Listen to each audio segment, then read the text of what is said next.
নমস্কার, সপ্নাবিক নিউজ নেটওয়ার্কে স্বাগত। ক্রিকেট টুর্নামেন্টের জুয়ার টাকা নিয়ে বিবাদ। ভর সন্ধ্যেবেলা গুলি চালিয়ে এক যুবককে অপহরণ করার অভিযোগ উঠল বেশ কয়েকজন দুষ্কৃতীর বিরুদ্ধে। ঘটনাকে কেন্দ্র করে তীব্র চাঞ্চল্য ছড়িয়েছে বনগাঁ থানার জয়পুর কালীবাড়ি এলাকায়। অপহৃত যুবকের নাম সাগর ঘোষ, ওই অঞ্চলেরই বাসিন্দা বলে জানা যাচ্ছে। প্রত্যক্ষদর্শীরা জানান, এদিন আচমকা একটি বোলেরো গাড়ি করে কয়েকজন যুবক এসে সাগরকে জোর করে তুলে নিয়ে যাওয়ার চেষ্টা করলে তাতে বাধা দিতেই এরপর প্রকাশ্যে পরপর 7 রাউন্ড গুলি চালিয়ে সাগরকে তুলে নিয়ে যায় অভিযুক্তরা।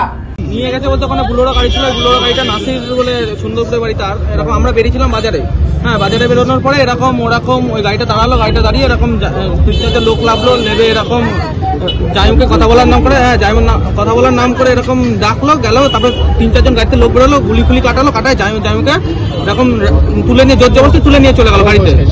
ওখানে ছিল, আমি নাম টাম জানি ওখানে কিছু লোকের, যেরকম তরিকুল বলে একটা ছেলে আছে, রাহুল রয় বলে, রাহুল বোস বলে, তারপরে নাসিরের গাড়িটা নাসিরের ছিল, আমি এটা জানি। এবার এই বিষয়টা নিয়ে ঝামেলা হয়েছে, ওরা গুলি কাটিয়ে ওরা জাইমকে তুলে নিয়ে চলে গেছে। 3-4-5-7 রাউন্ড মতন কাটিয়েছে। এরকম কতজন এসেছিল তুলতে?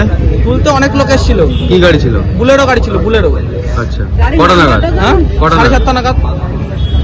কজনকে তুলে নিয়ে গেছে? শুধু জাইমকে তুলে, সাগর ঘোষকে। পরিবারের অভিযোগ, বেশ কিছুদিন ধরে জুয়ার টাকা নিয়ে হুমকির ফোন আসছিল সাগর ঘোষের কাছে। স্বামীর প্রাণনাশের আশঙ্কা প্রকাশ করেছেন স্ত্রী প্রিয়াঙ্কা ঘোষ। ওকে ওরা গাড়িতে করে কিডন্যাপ করে তুলে নিয়ে গেছে। কারা? একটা বাইক, ও একটু বাড়ি করেছে, করেছে, তাই একটু সম্পর্ক মহাশয় আজ কদিন ধরে হুমকি দিচ্ছে, তুই আমার টাকা নিয়ে হজম করতে পারবি তো, করতে পারবি তো, তুই ফাঁসবি তো। নানান রকমের লোকজন দিয়ে ফোন করেছে, একবার নাসির দা, একবার আনিচুর দা, সবাইকে দিয়ে ফোন করেছে। রাত্রিবেলা আমার পাশে তুই বাড়িতে লোক পাঠাচ্ছে, তুই বাড়িতে বেরোতে পারবি তো। তেল খেলে হেরেছে, এবার সেই টাকা ফেরত দিতে হবে। যাদের সাথে খেলেছে সবার সাথে খেলেছে, কাউকে না ধরে শুধু ওকেই ধরছে, বলছে ওকেই চাপ দিচ্ছে, তোকেই টাকা দিতে হবে, তোকেই 4 কোটি টাকা দিতে হবে। ও একটা বাড়ি কিনেছে ক্যান্ডিগুছার এখানে, কি করে ও টাকা দেবে? ওকে 27.5 মাস গাড়িতে করে তুলে নিয়ে গেছে। কুপুরে গুলি ফায়ার করেছে, 7 রাউন্ড গুলি করেছে, করে ওকে নিয়ে গিয়েছে জোর করে। কেউ ওকে ধরে রাখতে পারেনি, ওকে জোর করে নিয়ে গেছে। ওর সাথে যারা ছিল সবাই ছিল, অনেকেই ছিল। গাড়িতে বহু লোক যারা তুলে নিয়ে গেছে, কজন ছিল? অপহরণের ঘটনায় এলাকার নিরাপত্তা নিয়ে প্রশ্ন তুললেন বিজেপি নেতা দেবদাস মণ্ডল। ভর সন্ধ্যায় বনগাঁ শহরের বুকে ছয়গড়িয়া আগে, এটা বনগাঁ পৌরসভার ভেতরে, আপনার কালীবাড়ি মোড় বলে, যেটা বেস ক্যাম্পের মোড়ের পরের স্টপেজ কালীবাড়ি মোড়। সেখানে ভর সন্ধ্যায় কিছু দুষ্কৃতিকারী তারা গুলি চালিয়ে কাউকে একজনকে অপহরণ করেছে। আমি যেটা শুনলাম, শোনা যাচ্ছে, আমি যেটা শুনলাম, কাউকে অপহরণ করেছে গুলি চালিয়ে, 2-4 রাউন্ড গুলি চালিয়েছে। তো পুলিশ কোথায়?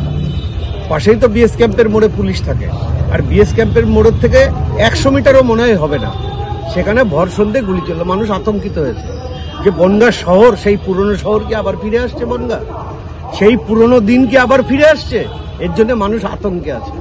আমরা পুলিশ প্রশাসনকে বলতে চাই যে জেগে ঘুমাবেন না, বনগাঁ কিন্তু নালে আবার জাগিয়ে দেবো বনগাঁ। এইটুকু বললাম, বনগাঁ আবার জাগিয়ে দেবো আন্দোলনের মধ্যে দিয়ে।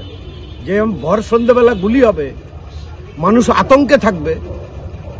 মানুষ কিন্তু বনগাঁর মানুষ চায় না। দরকার আবার আন্দোলন হবে বনগাঁ শহরে এই অন্যায়ের বিরুদ্ধে এবং এই ক্রিমিনালদের বিরুদ্ধে। ভর সন্ধ্যাবেলা গুলি চলার ঘটনায় কার্যত আতঙ্কিত হয়ে পড়েছেন স্থানীয় বাসিন্দারা। যারা ফোনে হুমকি দিত তাদের বিরুদ্ধে বনগাঁ থানায় অভিযোগ দায়ের করেছে অপহৃতের পরিবার। ঘটনার তদন্তে নেমেছে পুলিশ। শান্তনু বিশ্বাস, সপ্নাবিক নিউজ, বনগাঁ। সমস্ত খবরের আপডেট পেতে লাইক করে সাবস্ক্রাইব করুন সপ্নাবিক নিউজ। সেই সঙ্গে বেল বাটন প্রেস করতে ভুলবেন না। আপনাদের একটা সাবস্ক্রিপশন আমাদের জন্য অত্যন্ত মূল্যবান। একই সঙ্গে ফলো করুন আমাদের হোয়াটসঅ্যাপ চ্যানেলটিও। জয় হিন্দ।